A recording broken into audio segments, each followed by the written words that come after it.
Hey guys, this is Matt Lamarca from FantasyLabs and the Action Network. And today I'm going to walk you through how to get the most out of the PGA Trends tool. So right now we're looking at the My Trends tool. Within there, you're going to have My Trends and Pro Trends. Pro Trends are trends that we have built that historically provide fantasy value. And then My Trends is you can build your own. So the one thing I want to start out with beforehand is course specific trends. So there are two different ways to do this, and there are two ways that are going to give you different results. So I just want to dive into this first. So when you create a trend, one of the ways you can do it is to specify the course right at the beginning. So you can do Augusta National as the course, for example. And that is what I have done with this trend right here. So I preset the course as Augusta National, so it's not going to show up as a choice in here. And you'll see that historically, Augusta National is a tougher course. Golfers have an average plus minus of minus 1.10. Now, if you do it the other way, if you go in with no course set in advance, you can then go to course here under player filters and then select Augusta National here. So the plus minus when you do it this way is going to be minus 4.39. So the reason for the differing numbers is that when you do it this way with the course set after you enter the trend, it's going to look at the average points versus the expected points for golfers, regardless of whatever course you're looking at. So, for example, like guys that are priced at 10K, regardless of course, are going to be expected to score, roughly this many points, for example. Um, and you can see that they're going to disappoint at Augusta more than they would at other courses. When you do it this way and you're looking only at the Augusta National courses, it's going to only look at how golfers have performed at Augusta National. So guys should be expected to score less points at Augusta, which is why the plus minus is less. It's sort of normalized for Augusta National. So it's a little bit more tailored to this specific course.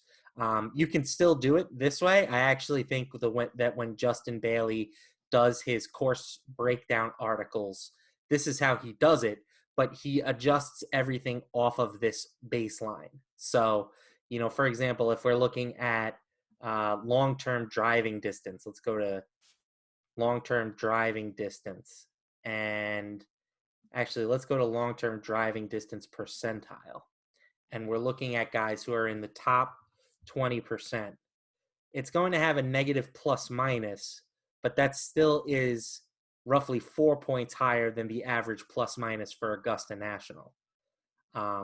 So if we do it this way, where we're only looking at Augusta and we go in and we do the same thing, long-term driving distance percentile, you're going to see that this number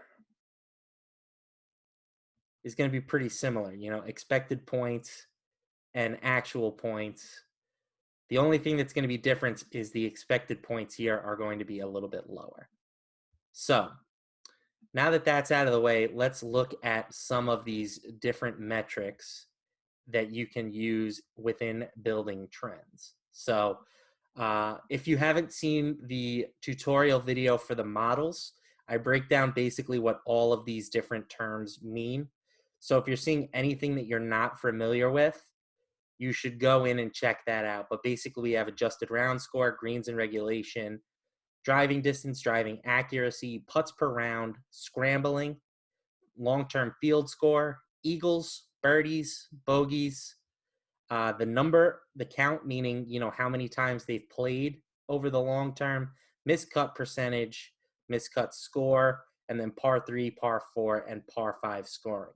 So the long-term form filters are all going to look at these over the past 75 weeks. The recent form filters are going to look at a much shorter period of time, I believe it is the last 5 weeks. But again, all the same metrics are going to be in there, and you can filter by those same categories. We also have differential filters. So if you want to look at, guys who are either outperforming or underperforming, they're, recently compared to long term, you can use those. You can find those metrics in the differential filters. If you want to look at course specific scoring, you can do that. So, for example, right now we are at Augusta National. If we want to look at guys who historically have finished in the top 20% in terms of adjusted round score at Augusta National, those guys have historically provided value. You can, go into the past results here and see who those guys might be. But, last year, guys that fit this trend were Justin Rose, Paul Casey, Sergio, who has won it in the past, etc. We also you can filter by fantasy scoring. So over the past year, you've got points per game, plus minus, consistency, upside, duds, salary change, and count again, meaning the number of events they've played. You can also find those same statistics over the past month. We have Vegas filters. So if you want to filter by the odds to win or the top 10. So again, if we want to look at Augusta, let's say we want to look at the guys who are in the top 20th percentile in terms of top 10 score. Those guys have actually not done great. They have scored a bunch of points, but they have failed to live up to salary-based expectations. And, that's typically because when guys fail, they're going to give you a big minus score. For example, Justin Rose last year was expected to score, upwards of 65 points, and he only gave us 27. Time filters, if you want to filter by tee time, by the season, or by the month, you can do that. We have weather, so if you want to look at how guys have fared in certain wind conditions, temperature conditions, or rainy conditions, you can do that.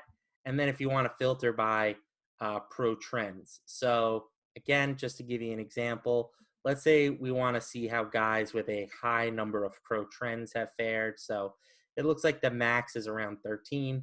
Let's say guys who have matched at least 10 pro trends, they have historically done really well. So these are just a couple of different ways that you can use the trends tool. You can also filter by salary here.